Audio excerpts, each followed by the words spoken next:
And we are back with another episode of Real Life Movie Talk. It's your boy Chris. BlockbusterBen here. What's happening, guys? As you can see, we got another special guest with us this evening. This is my brother, Adam Gruzs, future president of the United States. We don't have a nickname for him, but we'll just go with that. Future POTUS. Future POTUS. Future POTUS. There you go. Yeah. So, there are worse things to be known as. I'm not going to lie.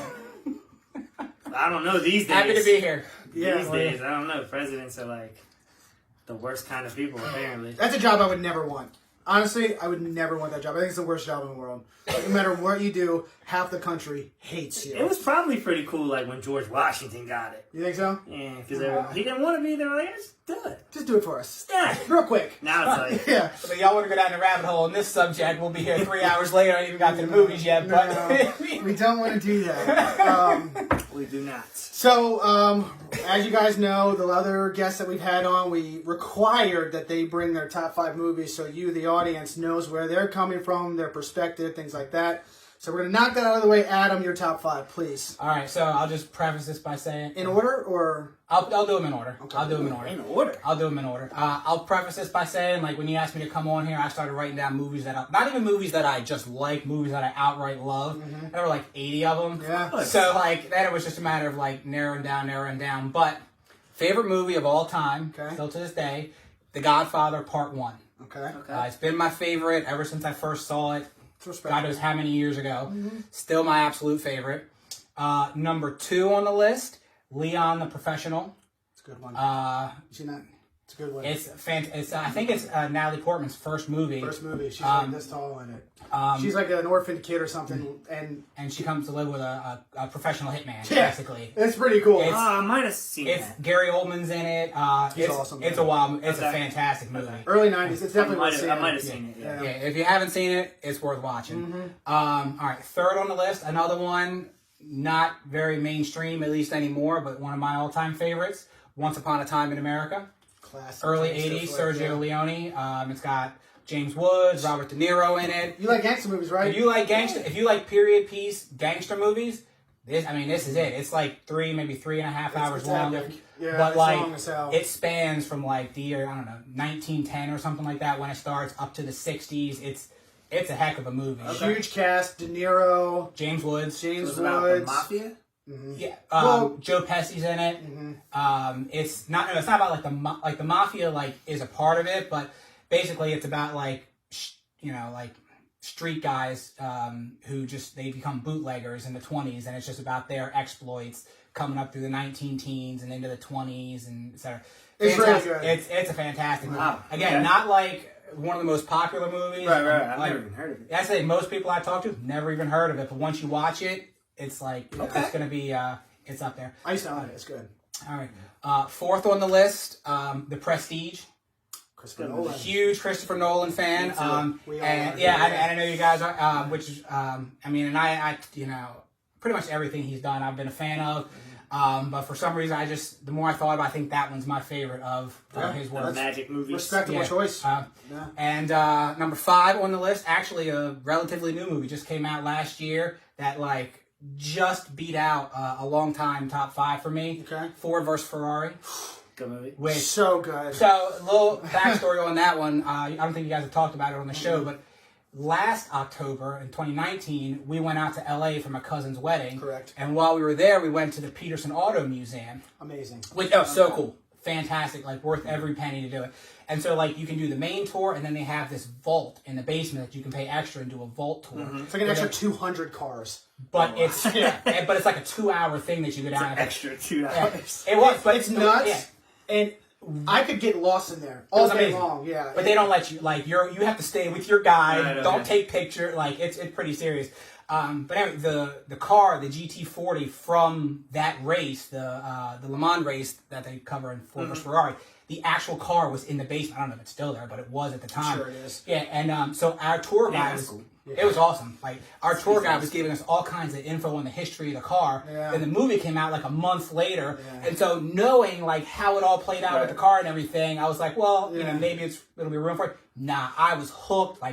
Within 5 minutes, I was locked in, and I don't know how to describe it. it's like 2.5 hours long. Yeah, and I was it was sucked good. in. It was a quick and I watch. was so The tour guide inadvertently spoiled the movie. He did. Because it's history. Like, he talked about what happened to the race car driver. But it, like Adam just said, it didn't even matter. I mean, it's so good. Absolutely. I've been trying to get Courtney to watch it. She will not watch it. I keep telling her how great it is. But it's not even, like, I don't want to watch a movie about racing. It's not about racing. No. It's about so much more. Yeah. It's about the personal struggles of trying to do something extraordinary set against the backdrop of a racing world. It kind of makes it's like rooting for America. Yeah, absolutely. Fighting the rest of the world on can you produce a vehicle? Those damn Italians and their Ferraris. It sucks to hear, but these days that's a rare sentiment. Oh yeah. I mean, people seem to be so anti-American these days that it's kind of refreshing to see something like that. Like a feel-good story for the boys back home. Yeah, I was surprised that a movie that came out just that recently was able to like jump up the list for me. But same year as Jojo Rabbit, and that is one of my current favorites. Great movie. Yeah, love that one.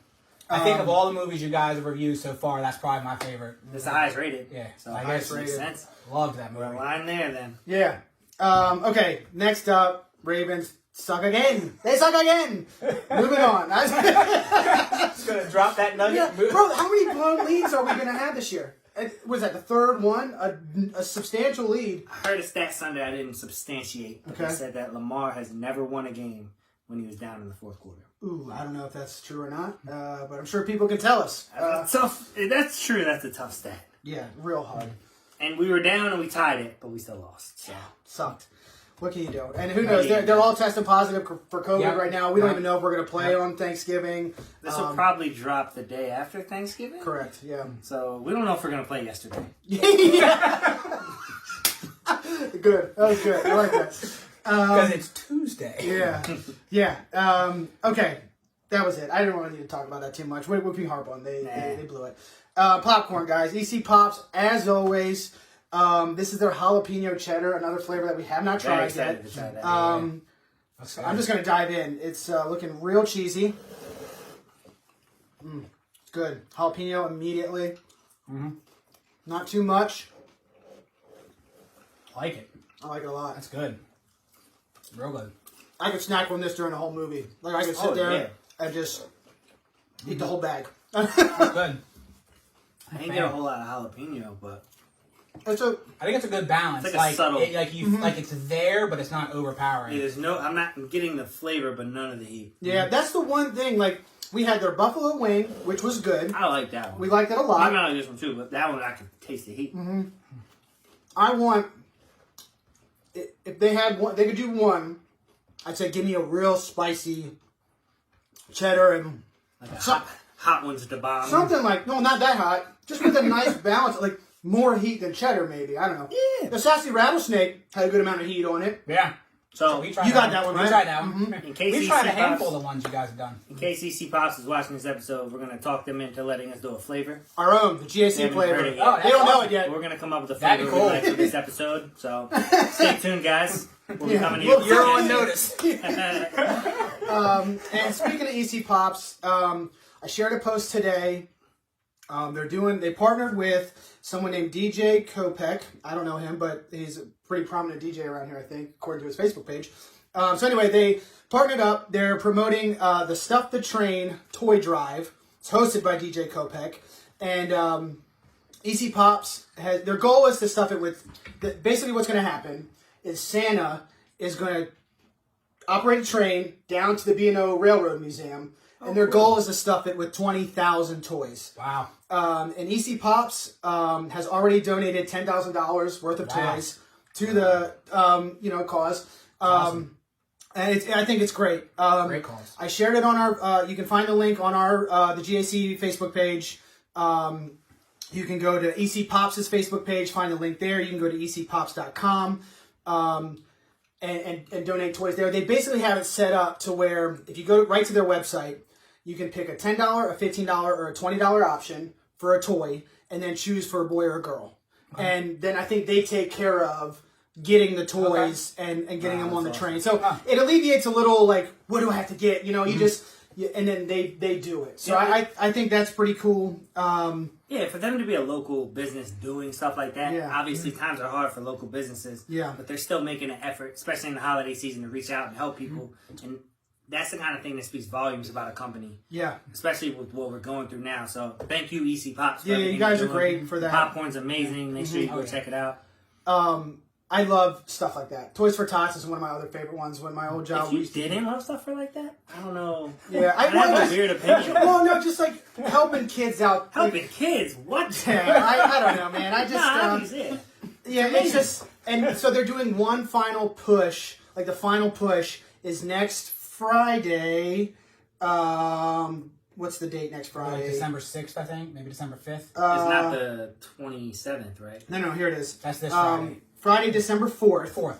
They're doing at EC Pops. DJ Kopech will be live for a donation event for Elgin City. Midnight Madness is what they're calling it.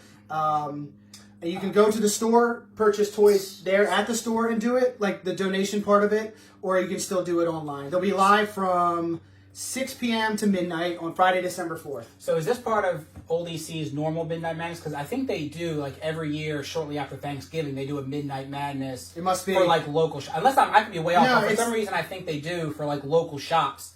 And it's shortly after Thanksgiving. So hey, it's a good chance you'll run into the grown-ass children. Yeah. Friday. It says Elgin City Midnight Madness, so I'm assuming it's all part of that. You go to EC Pops' page, DJ Kopech's page, our page. You can find the links to the info. ECPops.com.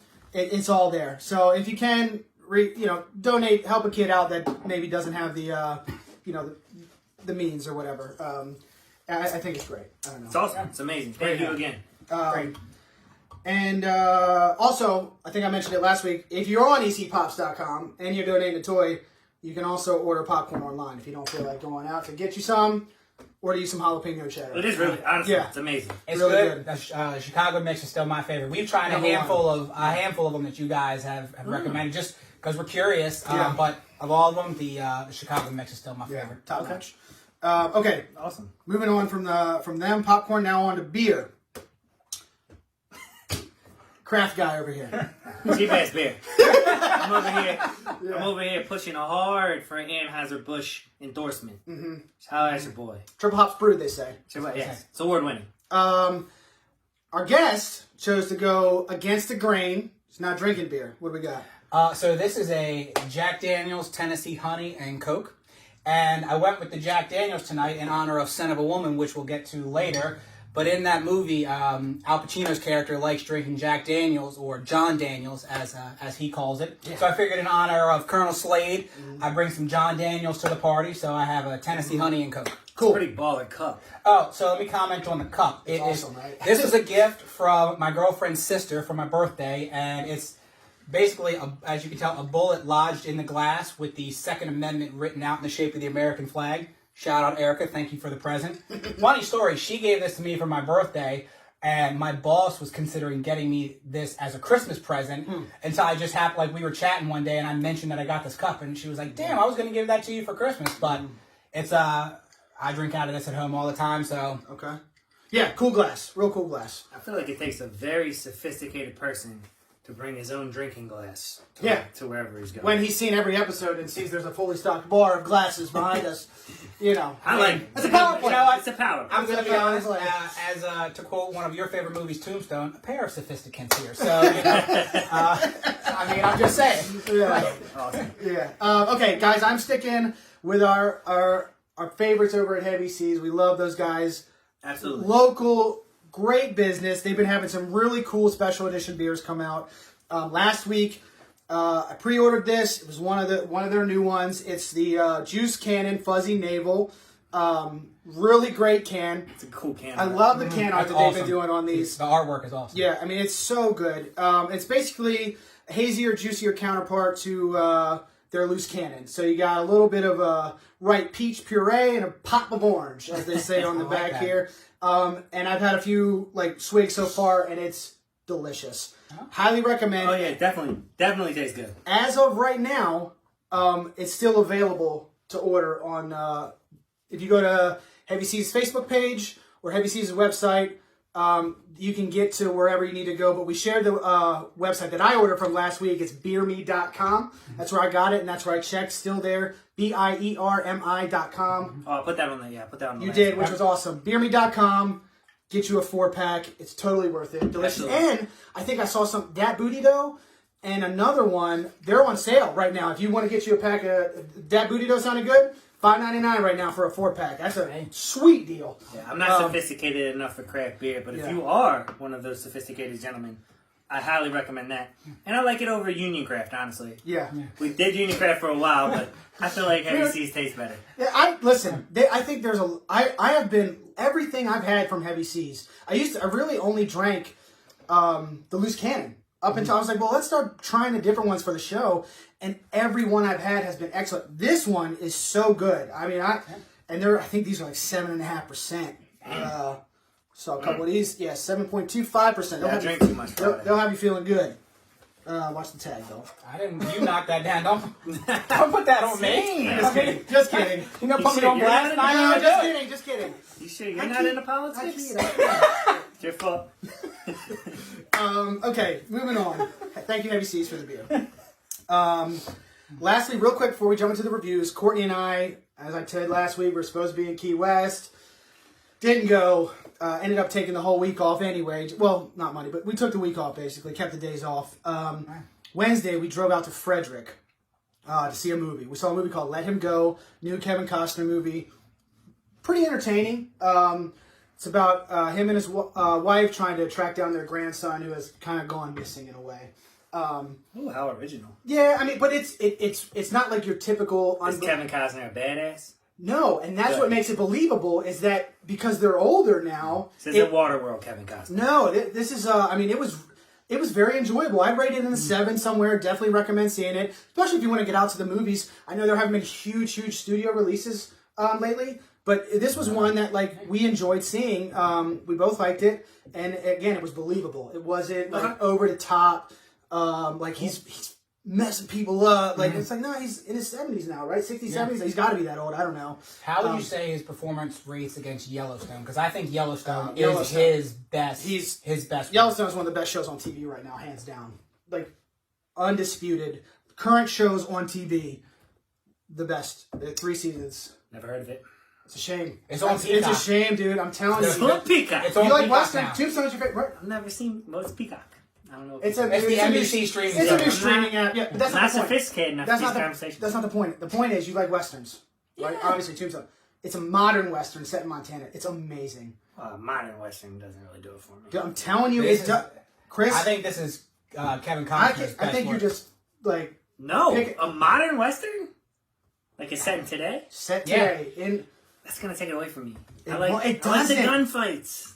That's what I like in the Westerns. Okay, yeah, but you're also big on character development, I'll check it out. this show I'll check has it out. tons of. Hey, I'm not saying I'm going to dislike it. Yeah. I'm saying the reason I like Westerns is to follow the time period and go, wow, people were actually like that back then. Whatever. Point I was making. I'm going to check Yellowstone out. Yeah. We went to a brand new theater. It's called Warehouse Cinemas. I mean, when I say brand new, they opened in September. Okay. You got to be ballsy to open a movie theater during a pandemic. With no movies being released, people scared to go outside. And it's spiking, yeah. And so, but they have COVID procedures in place. You have to wear a mask. When you buy your seats, they're Courtney and I had our seats. The seats next to us were blocked out. You can't have people on top of each other. There's social distancing signs all over the floor. And it's a really cool theater. I mean, it is set in I think it used to be a mall out there in the shopping center. Okay. But it's humongous. And every theater you walk through, you have to walk through a shipping container, kind of painted up, looking nice to get into the movie theater. Super comfortable recliners. And not just recliners, but they're heated. So if you're looking for a little coziness. So they invested. And it's, again, really cool theater. Brand new. Where is it? Frederick. It's in Frederick. Okay. It's a little bit of a drive. You're looking for a little day, go out, maybe get something to eat, see a movie. They have great snacks. Popcorn was good. Fries with beer cheese were good. Chocolate chip cookies were good. I didn't realize it was right across the street from that bookstore either. Right across the street from this really cool bookstore, Wonder Book and Video, books as far as you can see. movies, music. I mean, just like an old think record and tape traders, but huge. Okay. Yeah. So, it's a big warehouse, and then you go in, and it's like the doors were. What did you say? Well, it's like a shipping container, but like the door part of that is kind of. I took a little video. Hopefully, you guys can see it. Playing right yeah. now. But it's they have actual doors, but like you'll see. It's like I don't know. It's pretty cool. Anyway, go out, see a movie, support them. Yeah, do what you can to support local, man. Yeah, they're brand new, and I've never heard. It's called Warehouse Cinemas. I never even heard of them before. I don't know if it's a chain from other places or if this is the first one. Yeah, I never heard of them. But it's cool. It's cool. Anyway, check them out. Okay. Okay. Let's jump into these reviews here. Oh, ready for the reviews? Yeah. All right. Do Apocalypto first? That's the first one I had written down because it was the first one I watched. Okay. All right. Apocalypto came out in 2006, directed by Mel Gibson, who also directed Braveheart, Passion of the Christ, Hacksaw Ridge, and he's slated to direct a remake of The Wild Bunch, which is one of my favorite movies of all time. Yeah. How did he not get canceled? I think he kind well, because he makes great movies. I think. No, that's not good enough. Dude, what do you want me to say? I don't know. Like I'm just he Either way. Threw me off my game. My bad. What was I saying? You What was I said he saying? directed blah blah blah blah blah. Slated to direct the Wild Bunch remake. So if I had to redo my top 5 that I gave in the first episode, Gone would probably be edged out by The Wild Bunch. The Wild Bunch is an amazing classic Western. It's about these old guys getting one last job at the turn of the century, like when Westerns are when the outlaws are dying out. It's amazing. It's so good. So I would love to, and people don't talk about it like I feel like they should. So it'd be cool to see. Hopefully it's done well, not like the remake of The Magnificent Seven, which was a doo-doo. Yeah. Anyway, he also wrote it with somebody else, Apocalypto, that is. And it's basically about the Mayan kingdom as it's on its downward spiral. And it's about this one guy's journey to get back to his family. And that's as simple as I can state it. It is fucking brutal. It's one of the most brutal movies I've ever graphic. Definitely graphic. Real quick, before we jump into this, we're going to spoil these movies. So we'll give heads up. It won't take away from your viewing experience. It won't take away, because Chris spoiled it for me the week before, a little bit. I tried to explain to him why I thought it was a Thanksgiving flick. Yeah, and in turn, spoiled it. So I was waiting for this moment the whole time. It's wholesome family fun. Yeah. All right, so on that topic, can I just give a shout out to my girlfriend Samantha for a moment? Because when you said you were doing this in Thanksgiving week, I was a little curious what the hell it had to do with Thanksgiving. Yeah. Pretty much the same thing. And so, but my girlfriend made a great point. She goes, "Well, I get it because it's about a guy trying to get back to his family, and everything just keeps going wrong." And I'm like, "Oh, so it's like planes, trains, and automobiles." So there's the connection. But No. The connection is it's indigenous people just living their lives, and then at the end, boom, big bomb drops. Yeah, I mean, it's... Not a literal bomb. No, they didn't have that back then. The white men came. Well, were they Spanish? They were Spanish. They were conquistadors. I just saw the boat. Well, read a book, Chris. Jesus. No. Not go to that bookstore you mentioned earlier. But there's movies there, too. I put captions on my movies. Yeah. But, so, like Chris said, it is brutal. And honestly, I wasn't sure. As much as I like Mel Gibson's movies, love Braveheart. Haven't seen Passion of the Christ. Great movie. Hacksaw Ridge is also great, I think. I wasn't sure I was going to like this when it started. The first half is so rough. I mean, rough. Brutal. Yeah, just a like lot of crazy so many things that... So it kind of starts out with the main character, Jaguar Paw is his name, and they're in this like small peaceful community of like one group of Mayans, right? And they get attacked. You see them laughing a lot. Like Yeah, they got a. You could just tell the camaraderie amongst the tribe is very good. They just seem like they hunt this one jungle. That's their forte, and that's it. They're peaceful-esque, like they hunt and stuff, but like and then they get attacked pretty quickly into the movie by this other tribe of Mayans, and it is.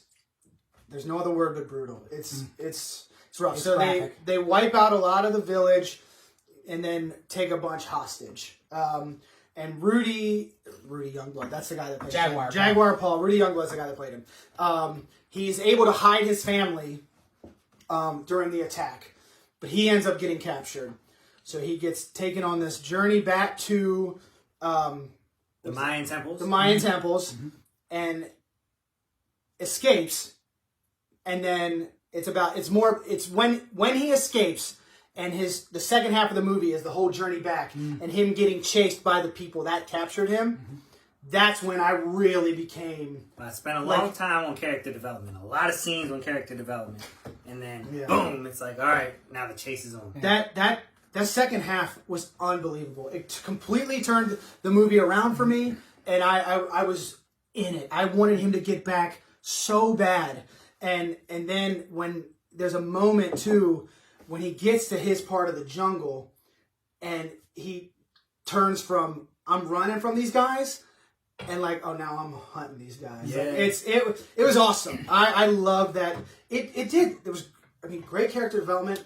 The way the story progressed. As far as character development goes, real quick. Yeah. Like the scene in the very beginning, where obviously, so just so you know, it's all subtitles, and it was super easy watch, which is so crazy to say about a movie in subtitles, but it's just a super easy watch with the subtitles, which surprised me. But if you're thinking about a culture you can't relate to at all, you can't even understand technically, how are you going to show their lives to where you can be sympathetic to what they're going through? And they did it through group camaraderie. Literally, they endured everything. They were laughing. They were having fun. And then it's quick, good writing to make you connect a little bit with the character before all the crazy stuff happens. And I just tip my hat to stuff like that. Like a quick, clever little insert to make the movie seem more relatable. What'd you think? So I didn't like it as much as it seems like you guys did. I'll say at the outset, I enjoyed watching it, and I'm glad I watched it. This movie was actually recommended to me by a coworker like 2 or 3 months ago, and I sat down and tried to watch, and I only got through like 20 or 30 minutes of it and turned it off because it wasn't grabbing me. So it took a second try when you guys said you were doing this, and I was like, all right, I'm gonna sit down, I'm gonna watch it. Glad I watched it. Like, I thought it was a masterpiece of directing. Mel Gibson did a great job of, like, you really felt like you were on a ride with these characters the whole time. And I can try to, like, overlook some of the historical inaccuracies of this because, like, there were so many of them, and, like, watching it, I was like, well, that doesn't seem right, that doesn't seem right, that doesn't seem right. And then afterwards, I went and did some research on it, and I saw an article from National Geographic and another one out of Northwestern University where they're just like shitting on the movie and how many historical liberties it took. Which I understand that, a lot of filmmakers will take creative liberties for the sake of the story, but I just think there were a lot of them that I would recommend people watch the movie. There's no doubt, but like I think it's important to keep that in context. Like, for example, my understanding was that the Mayans didn't really live in like segregated villages to the extent that we saw. Like, if they had little villages, they were near enough to the capital, if you will, so they knew that existed. So like the shock of Jaguar Paul and everybody that this massive temple and everything existed supposedly wouldn't have been like actually part of like the culture at the time. Same thing, like my understanding is that hunting wasn't the primary source of food like that was conveyed in the movie. Like, to me, like they were more of my understanding is they were more of a farming agricultural community. So like, again, if you can set aside, like, if you can look past the historical inaccuracies of it, I think it was a great. Did you watch it with the anticipation that it was almost based in reality? I watched it, so anytime I watch a movie that has historical undertones to it, or in this case, not even undertones, like this is a period piece, I'm looking for those things. And I think that there were a bunch that were lacking. Same thing, like, the movie, first of all, that quote that they flashed at the beginning, about how like a civilization will collapse destroying itself from within before, that. I didn't see the relevance of that once the movie got going. And same thing, the movie of Apocalypto, maybe I'm just missing it, but I didn't see the collapse of the Mayan civilization. You didn't see that when they got to the temples and stuff? What, that they were... Everyone was poor, and they were relying on the gods to save them. And the upper class was manipulating them based on, like... the upper class from my understanding, is that like they studied astrology, so they knew right that how important the eclipse was and everything. yeah, and so when they saw that, they're like, now we can like they use that kind of stuff to manipulate, and it was just uneducated people. Yeah, and I'm all for. I mean, I get that. I don't know. I guess to me, it just wasn't as apparent in the middle, like as the movie was going on. It just I don't know. Maybe I just missed it, but I saw it. To me, some of that got. Yeah. Same thing. Another thing that like kind of a little bit of an issue again, and maybe I'm wrong. If I'm wrong about my history on this, please correct me. But my understanding was like the Mayans kind of reached their peak around the year 900 to the year 1000. But at the end, when you see the conquistadors show up, that didn't really happen until the year like 1500 approximately. So like to me, this was more of like was this supposed to be the Aztec civilization that they were just calling the Mayans? Again, if my history's wrong, please correct me. But like, I mean, there had to be liberties, like you said, sure, taken. I think that moment when they show up, that was more about like this whole journey that Jaguar Paul went through is basically for nothing, like which sucks. I mean, but you know, there's maybe hope for them. Let's hope they got away. You know, I don't know. Look, He I'm said, let's go back into the woods. His wife was a G, by the way. Yeah. I liked his wife a lot. Look, again, that being said, like, supposedly everybody, even Mel Gibson, supposedly said that this is not supposed to be viewed as a historical document movie. Yeah. And as long as you're willing to look past that, which I can. No, and that's fine. I just think, like, you know, it's important to point that stuff out. Like, if you're not watching this for historical accuracy, if you're not watching this to also learn about the civilization, you'll enjoy. Like I thought it was a thoroughly enjoyable movie. I like the fact that they put it in as close to the original language as they could, and you know, I mean, God knows how many people on the planet actually study pre-Columbian Native American languages anymore. But like, so like, to Ben's point on that, real quick, I talked to him about it after, and you said that it made you want to do some research. That's one of the things I wrote down. It's like this movie, whether it was completely historically accurate or whatever. You know, but it made me want to learn. And maybe that's a benefit. And that's where you came up with the astrology thing, because they don't say that in the movie. No. But it depicts it in the movie, and then they kind of talk about it throughout history. I didn't know any of this stuff. Well, so I went and watched, after this, I was like, I gotta find something about this. So on Disney Plus, there's a good National Geographic documentary, 4-part series called Lost Treasures of the Maya. I watched one episode so far, and it's very interesting. There's 3 more to go for me. Obviously, I didn't have enough time to finish it before this. But it did. It made me want to learn about that, because then I thought about it. I was like, I don't know anything about Mayan civilization. I've been to Tulum. And that's one of the things that's what I mean. I've never seen another movie about Mayan civilization. It made me want to learn about them. It made me want more movies about Mayan civilization. And then it got me thinking, like, I would like to see some movies about Native Americans, like before, like pre-Columbian.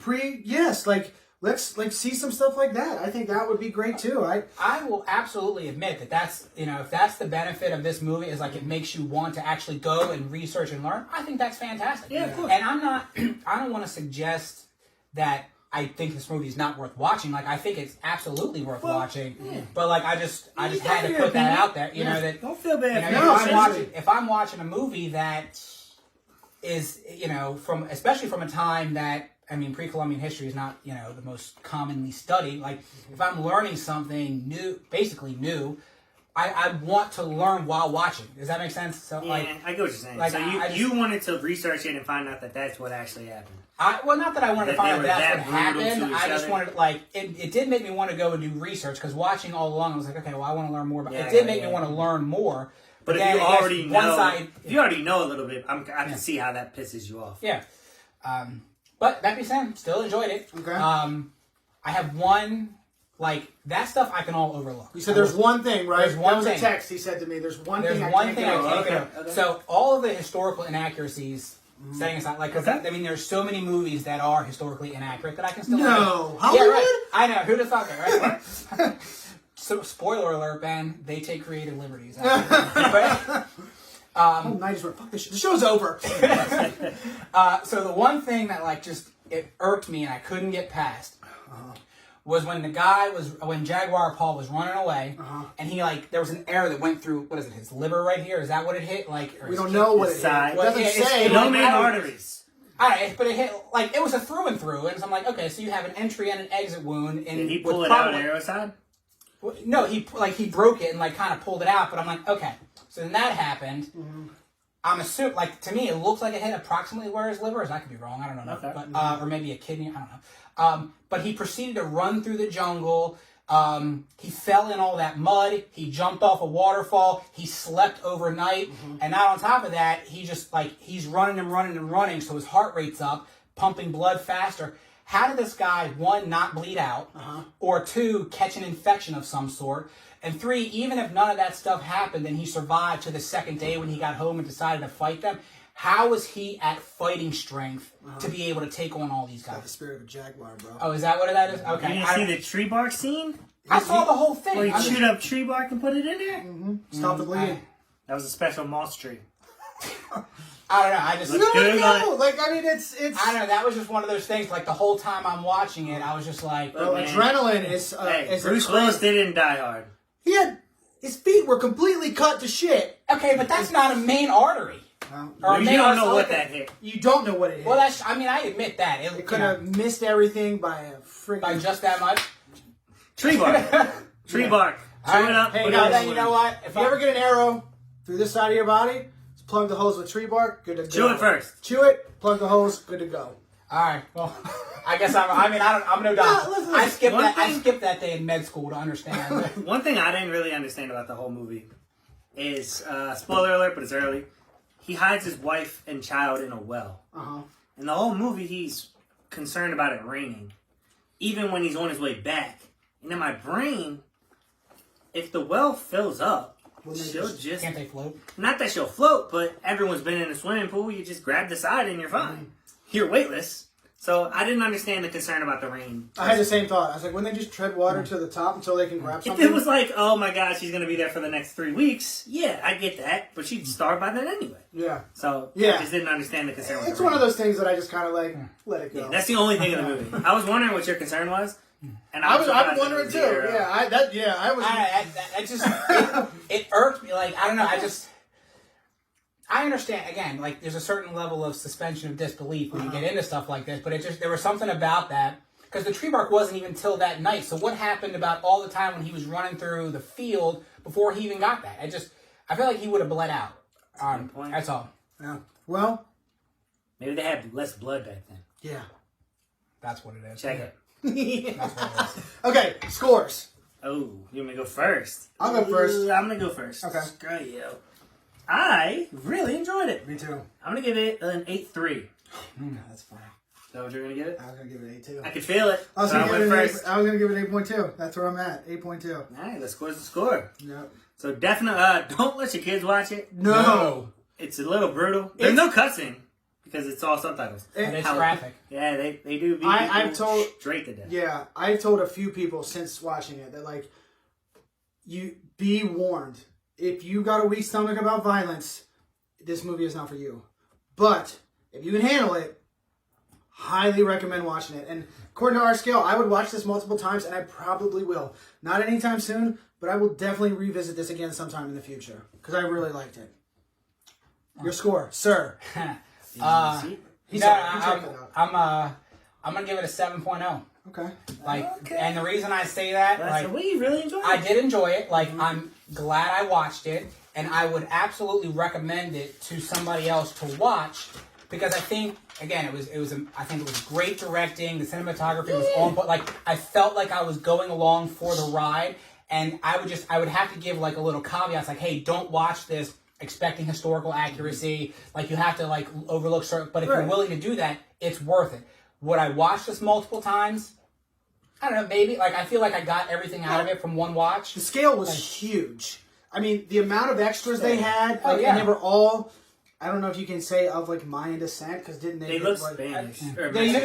they were just Native American. Yeah, people, like Mexican, Native American, like, they used, it was, they Yeah, were as they authentic. didn't whitewash it. No, it That's was for sure. absolutely as authentic as it probably could have been. Yeah. So that was a big plus in the plus for me too. The subtitles, Yes. like all that. I You totally got to- agree. You got to see how they treated, even back then, the monarch of the society, Mm-hmm. and how they manipulated people by spreading false information. Been the Well, same for interesting. Which years. seems like it's still Yeah. happening right now. Yeah. It was interesting to see like the 2000 dynamic years. there that like the monarch or the king or whatever his title was sitting to the sidelines, whereas the high priest or whatever his title was the one like doing everything. Totally agree. I'm glad they did it in as close to the original language as they could. Yeah. I think I read somewhere or heard somewhere that Spike Lee has this movie on his list of movies that all film students need to see. So. Yeah. You know, I enjoyed it. Like, I enjoyed it. I would recommend people watch it, but it's not one that like I was absolutely in love with. That's okay. Yeah. Good story. Yep. Let's move to one that you are absolutely in love with. Son of a Woman. Son of a Woman. Love that movie. Adam's seen this movie 4 or 5 times. Maybe. a bunch of times. He owned it. I know you had it when we were growing up. It was one of the ones on his shelf. I had never seen it before. Again, these are both movies I have never seen until this, and I'm glad we chose these because it forced me to watch stuff that I've kind of just been like putting off. And they're both big Thanksgiving movies. Both. Well, Son of a Woman is actually set during a holiday, like a Thanksgiving break. Came out in 1992, directed by a guy named Martin Brest. He did Beverly Hills Cop, great movie. Right? Breast, turkey breast. Brest, without the A. Midnight Run, great movie, Need Joe Black. And then I think his career ended when he directed Gigli because he has not. That's like one of the worst movies ever made. It is hailed as one of the worst movies of all time. Yeah, it's horrible. He is. I've never seen it. Unpopular opinion. Ben Affleck movie. Didn't hate it. It's like Ben Affleck and Jennifer Lopez, right? Yeah, I've never. I was a child, and Jennifer Lopez showed off a lot in that movie. I didn't hate all of it. Listen, I've never seen it, but he has not directed a movie since. So That's a career killer. Hollywood was probably like, "Guy, you're out. Yeah. Get out of here." Maybe he was Like, thinking about retiring Yeah. and went, I'm about to ruin this dude I Ben Affleck's career. I don't know, but that's beyond. Like, he wasn't put in detention. He was like expelled. He was like, I'm not working anymore. Before I go out, I'm going to ruin Ben Affleck's career. It's going to be hilarious. Sidebar about Ben Affleck real quick. How he has turned his career around. I love him as a director, and I think he has matured highly as an actor. I think he's so much better now than he was. Maybe he got humbled by something. I don't know. But Gone Baby Gone. Did he direct Batman versus Superman? No. He was Batman. He played Batman. You sure he didn't direct? He was supposed to direct the Batman, the standalone Batman that was coming out afterwards. Okay. Wait, But he dropped out of the it. one with One with Pattinson. Yeah, Yeah, okay. it was. That movie has changed hands a few times. He was supposed to write, or maybe write and direct, definitely direct, and still star. Okay. But he directed Gone Baby Gone, right? The Town, great. Argo, great. Then he directed Live by Night, and that movie kind of flopped. Yeah. I didn't hate Live I by didn't Night. hate I it. didn't love slow it, but watch. didn't hate it. It was slow. It was billed as a gangster flick, and it was a love story. Yeah. It was not what the previews made it. So that, Whatever. You're right. and I think that was a shot at his confidence. And that's just my personal He opinion. co-wrote Good Will Hunting, right? Yeah, him and Matt Damon. Yeah. Fantastic movie. So anyway, we're getting a little off track here, but like it just, she like killed Martin Brest's career apparently. Written by a guy named Bo Goldman. Don't know who that is really, but it's based on a novel, an Italian novel. I didn't know that either.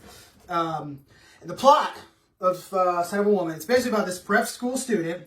He takes a job. He has to babysit this old man. Blind guy. Blind man, yeah.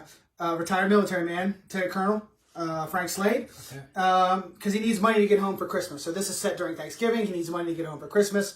And they go on this adventure from New Hampshire, from the prep school area to New York City for this weekend. And I don't know. I'll let you lead this one, Adam, because you really like this movie. So, I think I'll just say at the outset, I think it's a coming of age tale, if you will. Randall, that's for you. Remember when they did that from the first episode? We said coming of age, and then we did a video review of us doing the video review. Remember the first? My cousin and his wife. Okay, yeah. They were making. They're big fans of coming of age tales. Yeah, it's like a running joke that we have. But in some ways it is. So you have this cantankerous old lieutenant colonel who's retired, blind, doesn't have all that much to live for. As you learn, as the movie progresses, you realize he's just depressed on life. He's got nothing that he thinks that is worth living for. Right. And then you have Chris O'Donnell's character who comes from Charlie Sims, who comes from Oregon. He's at this elite prep school on financial aid and scholarships, whereas everybody else is there because their daddy paid their tuition or what have you. So he's there, and he get some of not his friends, but acquaintances of his get in trouble, and there's pressure put on him to kind of spill the beans about what happened. And so, like, he takes this job, they bond, and, like, they teach each other how to be better people. And I think, you know, to take the soft, mild-mannered Charlie, which didn't have a lot of balls in the beginning of the movie, to Colonel Slade, who was all balls in the movie and wasn't, like, and he was, I mean, he had a lot of balls. Is there a part where you think Chris O'Donnell got balls? Honestly, like, I mean, if we're going to spoil the movie, okay. We said we are. We're gonna, so, big spoiler alert right here. Basically, oh, you mean the scene where we're in the hotel confronts room. him. Okay, you don't have to spoil it. But that's, okay. That's the scene of, like, in the hotel room. Okay, I can see that. Like, yeah. and it just, like, that's when it's, like, but then on the flip side, I think that's also the moment where Colonel Slade switches, and now he's more, like, sensitive to, okay, there is somebody in this world who cares about me. And maybe there is something more to live for. Yeah. Well, to backtrack a little, real quick, you find out pretty quick that Colonel Slade, his plan is to have this magnificent weekend in New York City. A tour of pleasures, as he calls it. And then kill himself. Yes. Yeah. Also, real quick, before I mention it, the John Daniels comment at the beginning, he makes, when they check My favorite line from the movie, by the way. That's your favorite line? So, they check into the Waldorf Astoria because they're on his tour of pleasures. And he asked for an inventory. It's his favorite drink. I was like, how do you not remember this line? He asked Charlie to give him an inventory of what's in the minibar there. And Charlie starts listing out what's there. And he's like, all right, when I get off the phone, I want you to call the hotel, the room service or what have you. And I want wall-to-wall John Daniels. And Charlie's like, do you mean Jack Daniels? And he's like, he may be Jack to you, but when you've known him as long as I have. And it's John, yeah. I love that line. I love that line. And, like, I kind of like... That's my last note. John Daniels' line was great. And so it just... And that's why, like, all right, in honor of Colonel Slade, I'm going to bring some John Daniels to the party tonight just because I love the line. And I kind of jokingly would say, you know, with credit to them, obviously, but I would jokingly make a similar comment about Captain Morgan because I love Captain Morgan. And so I would just, you know, jokingly say, well, he's Admiral Morgan. And I've known him long enough. He's probably been promoted to Admiral by now. So, like, I love the line. It stuck with me ever since I watched the movie. That's what you want from good movies. You know, and honestly, I've seen the movie probably 4 or 5 times. And at the end of the movie, again, spoiler alert, Colonel Slade, like, Charlie was in a little bit of trouble and there was this whole disciplinary committee thing. And he had nobody to represent him. Well, at the end of the movie, Colonel Slade shows up and stands for him, and he just gives this speech that you didn't like it. I have a note about it. We're jumping ahead a little bit here, and I want. Okay, well we can come back. We'll come back to the speech. I want to say it was cool to see. There's a young Philip Seymour Hoffman in it. Did you notice in the credits he's not even Philip Seymour Hoffman at that point? He's Philip S. Hoffman. Yeah. That was cool to see. If you know Philip Seymour Hoffman, he did a good job. Yeah.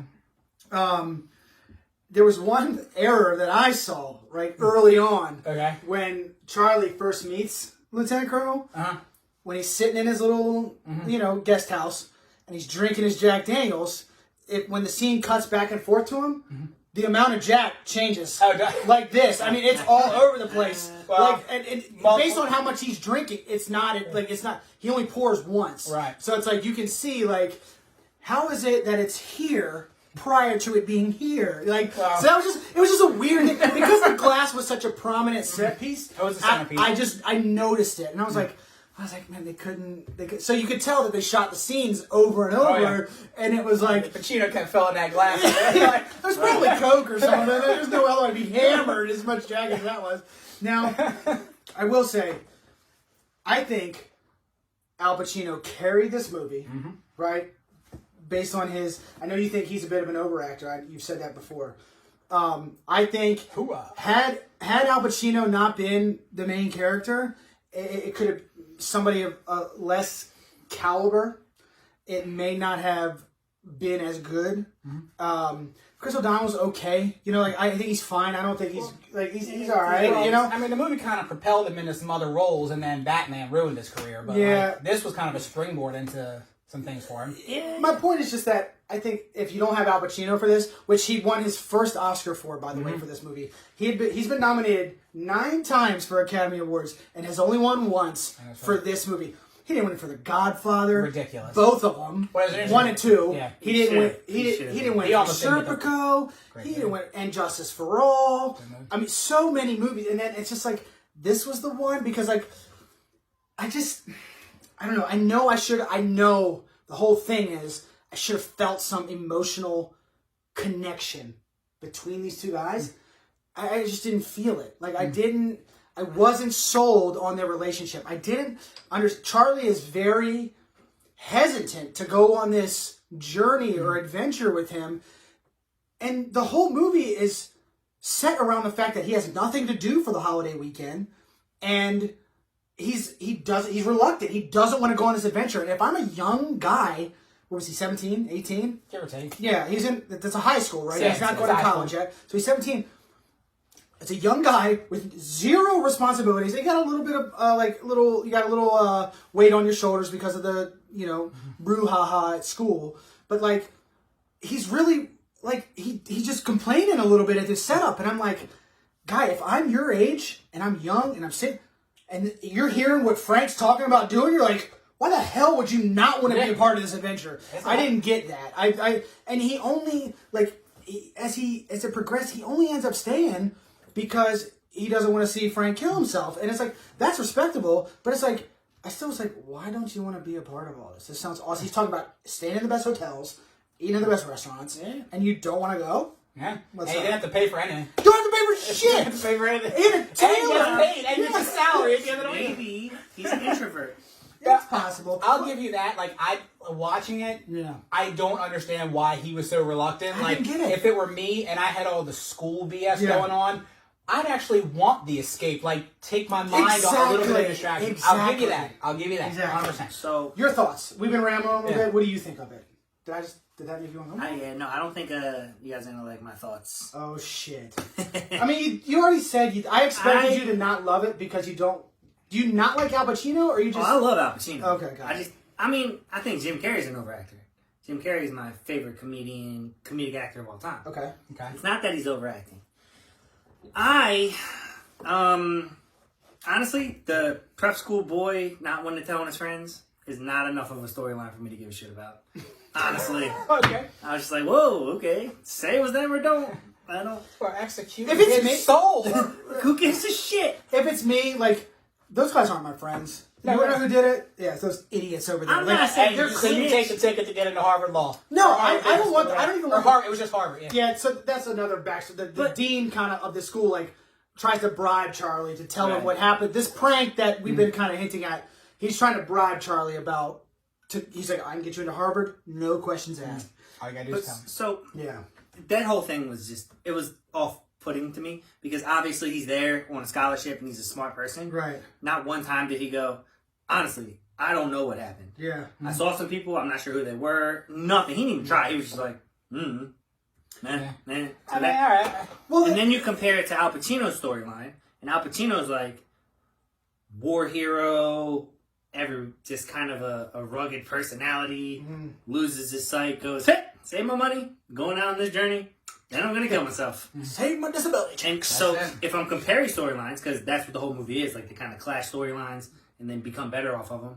Al Pacino's is way better. It's a better story. I Just get it. more intriguing, but it started with Chris O'Donnell. Yeah. So I'm already like, okay, he's not a rich kid, but he's with these rich kids that he just wants to feel accepted, but he makes good grades. He saw something he had nothing to do with. He's about to lose everything. I still really don't care. I mean, do you think he even wanted to be a part of the group? That's the thing. Like, my feeling was like he didn't even give a shit about them. I think it was more just about his integrity, and it's like, but don't squeal. That's his thing. Yeah. But those guys are fucking douchebags, man. I think it's about I'm not willing to sell my integrity. Yeah. Which I respect a lot. So if I was directing it or writing it, I would have put a quick scene of him as a kid looking at his dad doing something similar and losing respect, or him as his dad not doing it, taking the charge and smacking him or saying, never give up, you're not a snitch, something. Yeah. Something to explain why he was the way he was. Wait a minute. That would have hit me harder. Okay.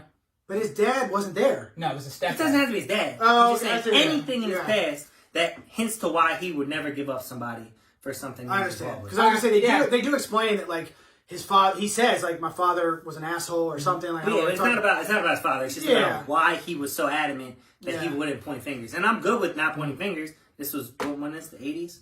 Early 90s. 90s was a big no snitching era. That's like when it started. Was it?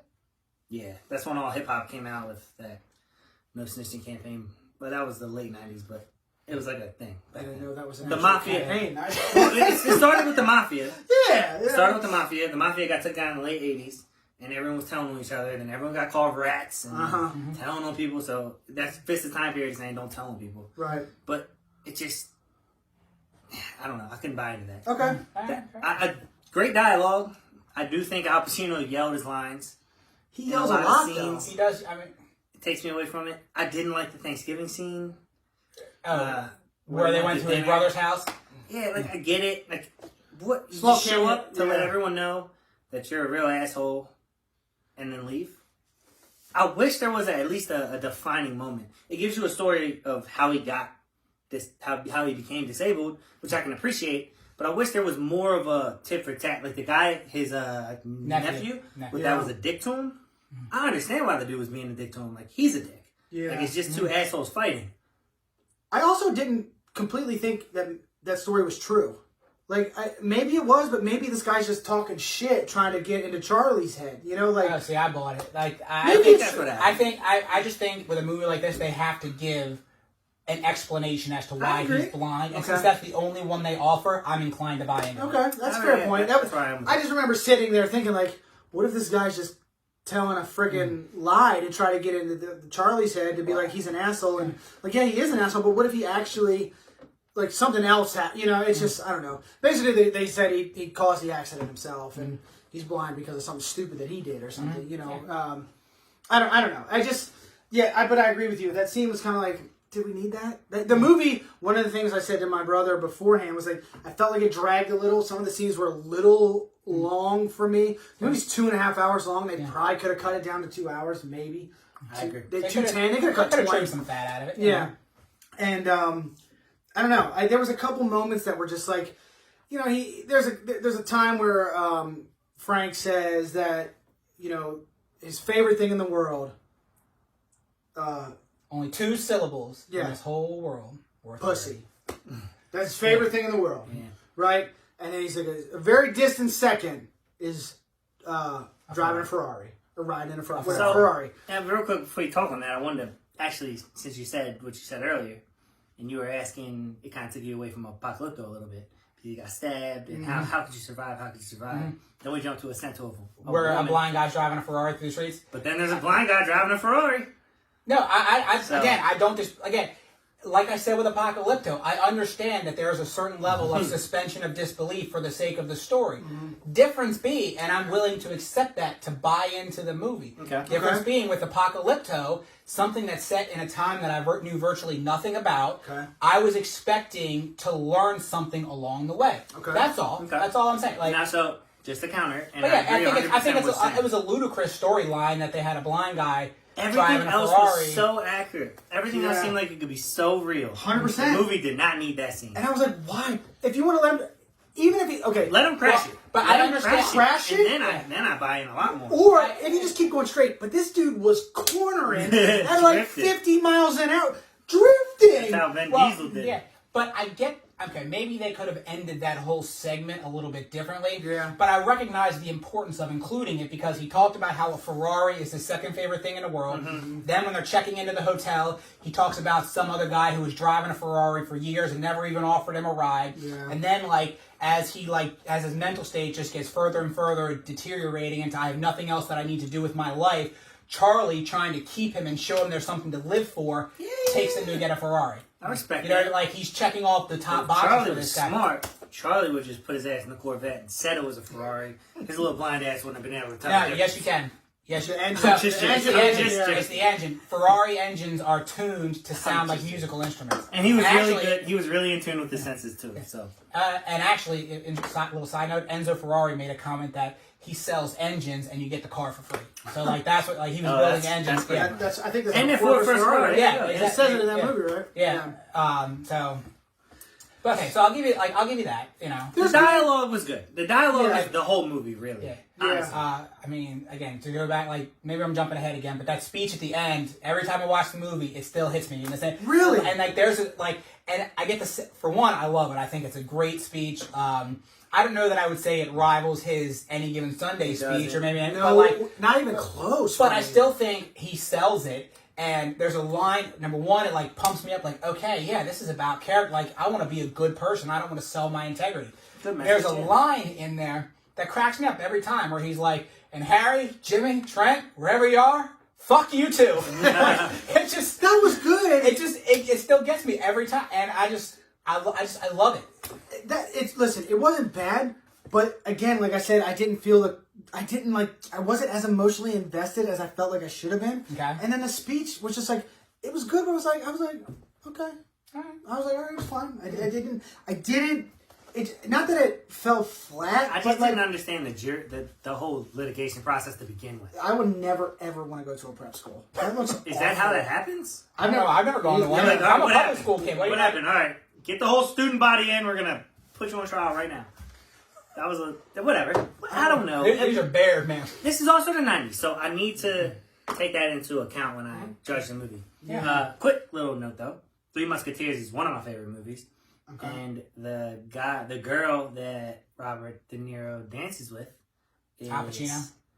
Al Pacino? Yeah. I'm not good with words. Did you say Robert De Niro? Yeah, I did. I just looked at him and just was gonna let gonna that go go. along with I it? was I mean, just looking at him like, I just talked yeah, Oh my God, really? Robert De Niro. God He damn. played Al Pacino's father. Yeah, he played His Al- Godfather. Chris? He played Al Pacino in this movie, and he played him spectacularly. I was like, yeah, Robert De Niro. Al Pacino That, dances the with other that girl. Italian actor. Yeah, god damn. The girl Al Pacino dances with is Chris O'Donnell's love interest in Three Musketeers. Which Okay. came out like a year later. So. Okay. Yeah. Also, It's my favorite part of the movie. little side note, did you guys see A Few Good Men? Yeah. All right, so A Few Good Men came out in what, like 93, 94, give or Right. take? Early 90s. They kind of they kind of borrow a bit from this movie. So if you remember, Colonel Slade says part of his plan, after he finishes his tour of pleasures, he wants to get dressed in his dress uniform, Yep. and then Kill blow his himself. brains out. Well, in A Few Good Men, one of the Oh, guys, the ring. one of the Marine, he's a lieutenant colonel actually. I think if I remember, Markinson, I think is his name. He does the same thing. He gets dressed in his full dress uniform and commits suicide with. Wow. So it was interesting to me to see the. Yeah. Yeah. I like, well, I mean, I think A Few Good Men is a better movie. I would argue that. A Few Good Men's a great movie. Yeah. Like I love that movie too. I need to rewatch it. Yeah, I mean, Jack Nicholson is a goddamn... Like, that speech, him on the stand, that hits me every You time. can't handle the truth. That, every time, that gets We me. live in a world that has walls, and those Yeah. walls have to be guarded by people with guns. Exactly. Like, that to me, like, that hit so much harder than the speech at the end. Maybe it did fall flat for me. Maybe I felt it was a little soft. I was like, also, like, again, with the, like, what are these proceedings? What the hell is going on? Like, Prep school. and yeah, I don't know. I might be, like, leading that I don't like the movie because I did like the movie. I did enjoy it. But, like I said earlier, if you don't have Al Pacino, I don't think I like it as much. Everything, I think, is on his shoulders because without him, I don't think this movie's nearly as good as it is. Yeah. Fair enough. I mean, And I don't think it was his best performance. Like, and he was I don't good, but think I it don't was think it's his his best best. performance either. I don't think it was his best by any stretch. So I mean, anyway, he made me believe he was blind. yeah, that was good. Again, it's all on him, I feel like. Without him, this movie, I don't think gets any of the credit that it actually gets. So, I mean, I can see that. and that's I think a testament to how good he is. I like him a bit. Heat's my favorite movie of all time. Great movie. You know, yeah. Anyway, I would agree that him and his storyline carry the movie. I don't. Yeah. He could have probably done without the whole Chris O'Donnell thing in general, honestly. yeah. Just not the. You don't know that. Maybe, till the movie's I don't completely know. Done. You don't cut him out. You gotta give, But, like, you gotta I give think him you- something. I think you have to because part of like the concept of speech. these two guys making each other better people, Charlie has to have something that Colonel Slade can help him with. You know, like just like Charlie is helping him realize that there are still things in the world worth living for. Charlie has to have something going that Al Pacino's character can teach him. I agree, but I think they focused too much on Chris O'Donnell's story. Okay. Personally, the bigger story was Al Pacino. All right, get some ratings. What do you guys think? Yeah, you go first. This is let me see a the big one for you. So you All go right. first. All right. I'm gonna give it an 8.3. 8.3. And the reason I say that, it's not a movie that I'm going to watch anytime it's on by any stretch of the imagination. I'll watch it multiple times. I have watched it multiple times. I've probably seen it 4 or 5 times, give or take. And I don't know, So you automatically have to be in the yeah, like 3 or 4, yeah. And, well, that doesn't mean that. But like, it's like a bad choice. It's one that like a few years from now, if somebody was like, "Hey, you want to watch Scent of a Woman's on? You want to watch? Sure, I'll watch it again." Like I'm not. I don't know that it's one that like I will go out of my way to recommend.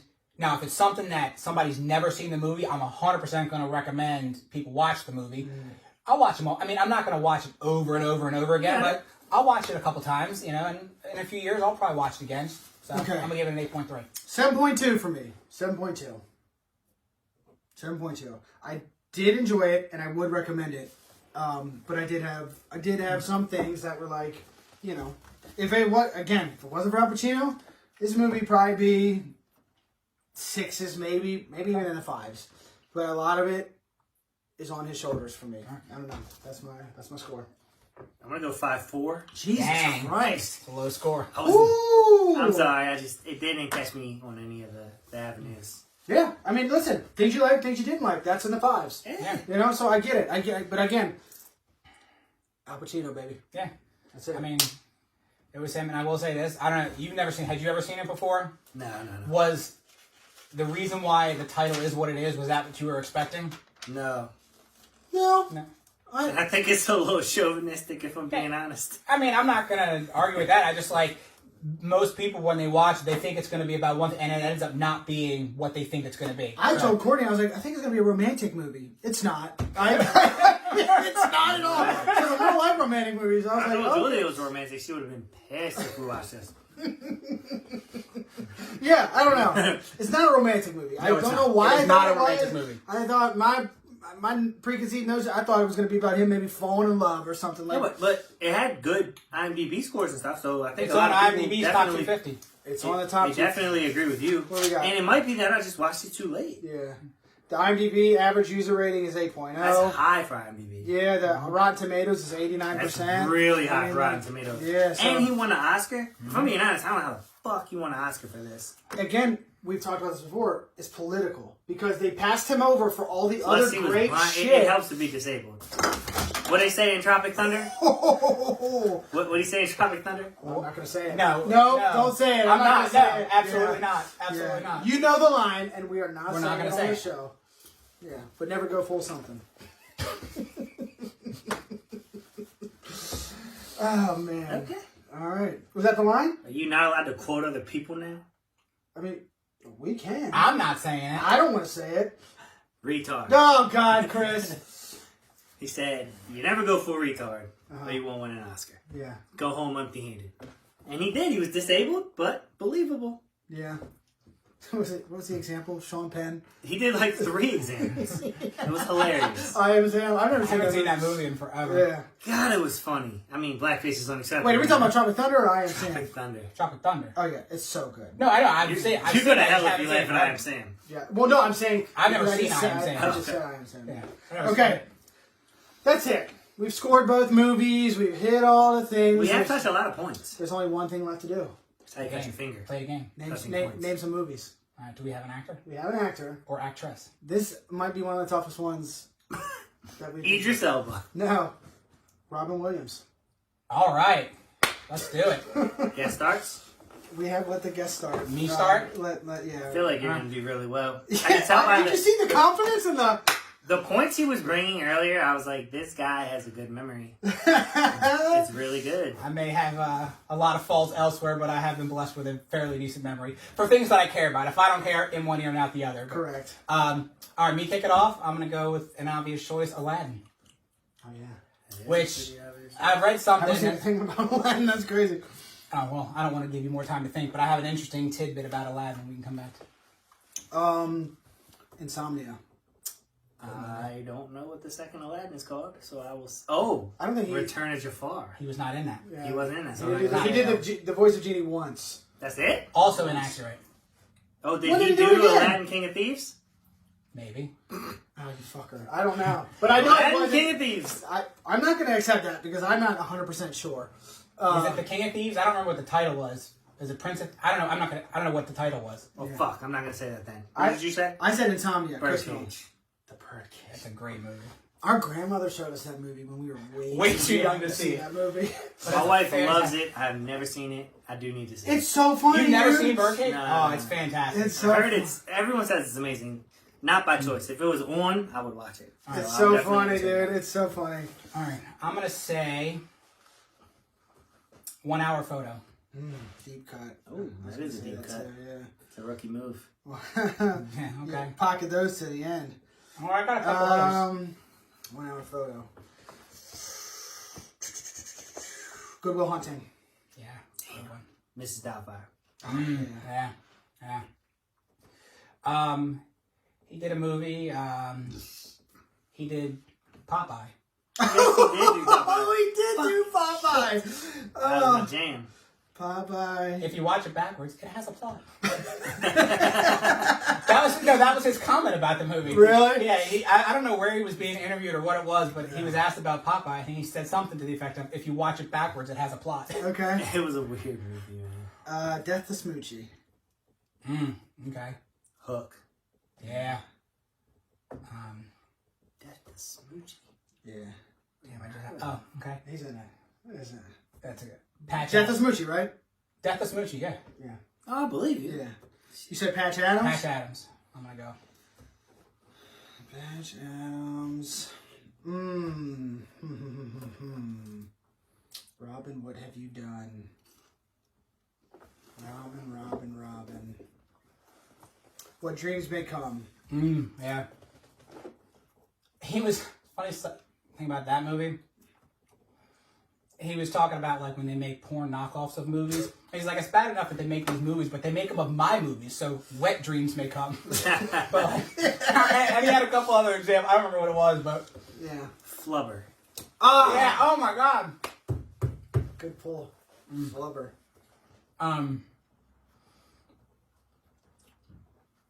Old Dogs. The John Travolta, him and John Travolta. Yep, Old Dogs.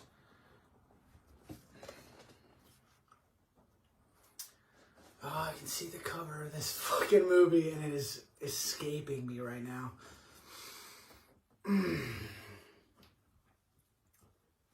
Fuck.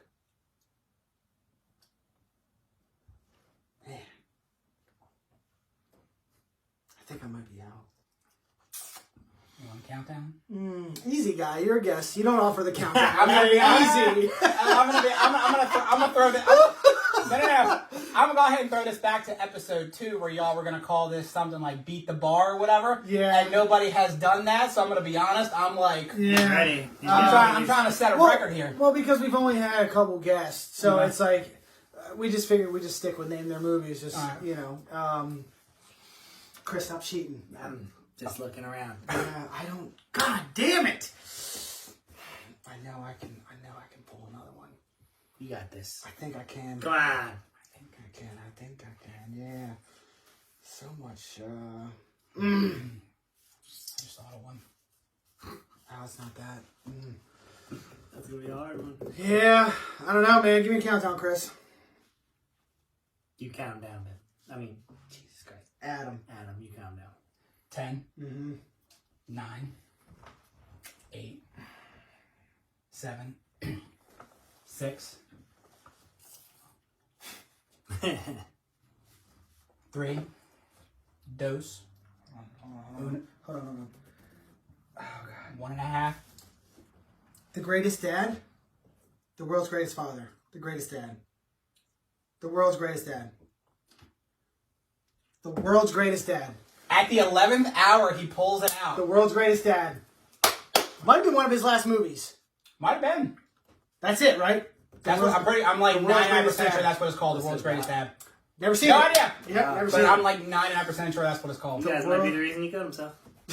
That's not even close to I it. watch these Damn, movies. bro. I did get to see him live one time doing stand-up. That was pretty cool. That's it. It's the world's greatest dad. I think you're right. Yeah. Jesus Christ. Well, Put that shit. out of my ass. I know one. In I've my been head, struggling I'm with gonna- that title for like... Is that I've the been one trying that to you were think like, of I the can see the... I can see It's the his face. It's just his face on the case of the DVD. Yeah. If I'm wrong, then I lose. But like, I'm pretty sure that's it.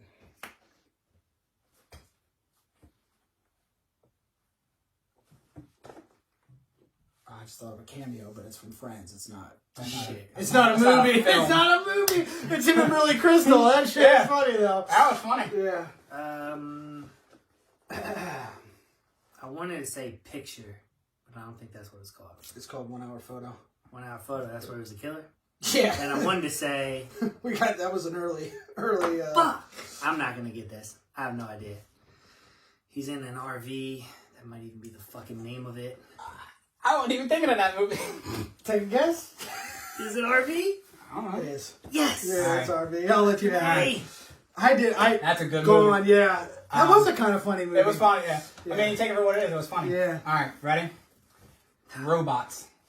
The animated. yes. I the knew he animated did. movie. I knew he did more. Yeah, I mean, More voice I've work, been yeah. Thinking about. Look, I'm out. The World's Greatest Dad was my last leg, so I'm out. Christoph, it's on you, bro. I don't need a countdown. That was my last. You're just tapping out, throwing in the towel. Yeah. You looking him up? I'm out. I can do whatever I want. Aladdin, Prince of Thieves. Hold on. I'll fact check now since we're into this. All right. Okay, that's not the title. Aladdin, King of Thieves. Nope. Oh my god. Close. You're close. Fuck me. Oh. Aladdin and the 40 Thieves. No. How many? I failed. Damn. Yeah. What's it it's called? Aladdin and the King of Thieves. That was the second word I said. Aladdin and the King of Thieves. Did he say and the King? I didn't hear that. I'm gonna be on. I mean, you can have it. I didn't say and. Yeah. Yeah, I said Aladdin and the King of Thieves. Sorry. Okay, I'll give it to you. We'll give it to you. All right. No, I didn't say end. That's Aladdin and the King of Thieves. That's the. But basically, my understanding is he got so pissed off with how Return of Jafar went when they brought in somebody else to voice the genes. He was like, "All right, I'm gonna come back and do the third one." Do you have another one? I do. Alright, good. Because I wouldn't have accepted that if you didn't. Yeah. I feel real bad winning that way. Bro, are you kidding me? Right? You want it? My next one? Go. Happy Feet. He was the. Mm-hmm. Yep. Um, So you said, are you going to keep going? No, I think I'm done now. All right. So, but for what it's worth, I had another one. I had he did toys. He did No, Toys. it's the toy. No, he did toys. Toy The Soldiers. The toy is Richard Pryor. Look it up. His was Jesus. called Toys. Is it? It's him on the cover It with like is, the big yeah, red hat. Toys, you're right. He did a movie called Moscow on the Hudson. Never seen that. He did Happy Feet 2. Okay. So I had a few more We're ratings. toast. Yeah, You know what we we're didn't waiting say? for us. All the fucking Night at the Museums. Night at the Museums, yeah. He was there. Good Morning America. Or Good Morning Vietnam. That's Oh my the God. first one. Oh my god, I can't believe I Yeah, missed but it that. is called World's Greatest Dad. I said the Yeah. World's Greatest Dad, but it's called World's Greatest Dad. Well, you gave me the end. Yeah, so anyway, you're Adam won. Look, the bar got beat. Hey, I'm surprised Yeah. I beat Ben. Yeah. One time. Twice. This is the second time, technically. You did beat. Oh, you did like. Okay, true. I'll accept that. I'll accept that. All right. Shot time. All right. Shot o'clock. We're doing the Tennessee Honey. Right, correct. Tennessee Honey. Pour them up. Pour them up. Well, Adam, thanks for coming, man. Thanks for having me, fellas. We appreciate this was fun. your support. I know you watch all the Every episode. videos and stuff. Thank you, Samantha, Adam's girlfriend, for watching all the videos as well. Hey, you passionate about it. You can tell. Hey, man. We have had countless conversations about movies. I mean, Literally countless. So Adam Yeah. and his brother Ben are both going to be obviously on the committee for the movie awards. I'm excited for that. So It's going to be a lot of it'll fun. be interesting to see the nominations. It'll be more interesting to see what the voters come back with as their picks. If we can pull it off exactly like what we want to do, obviously I think we want to have an event for it, but right now we got to hold out because of the restrictions and Well, things. we probably won't be having it until next year anyway. Exactly. But so if we can pull off everything that we want to do for this, guys, it'll be a lot of fun. So stay tuned. It's not a I'm excited. 2020 award. It's an all all-time award. time. It's got to be so easy to win an Oscar this year. Leo's probably kicking himself. Stupid movie. I'm excited. It's like 11 good movies this year. Yeah. I'm excited for the movie awards, man. Yeah, that's exciting. The can't podcast is going to be fun, I think. I can't wait for that. And then when we do that podcast, you'll come to the poker table. It'll be the whole. Oh, show. that's a hell of a setup you Yeah, we're guys doing got like over a there, snake man. draft. Yeah. I mean, I loved listening to the MCU. Marvel. Oh, yeah, that's my favorite one, honestly. I mean, that was cool to listen to. So cheers and hey, happy Thanksgiving, everybody. Happy Thanksgiving. Like, share, please subscribe.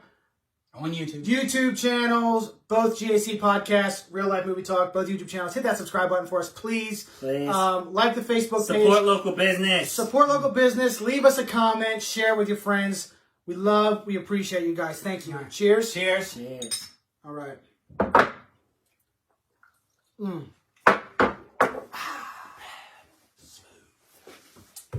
That's actually better than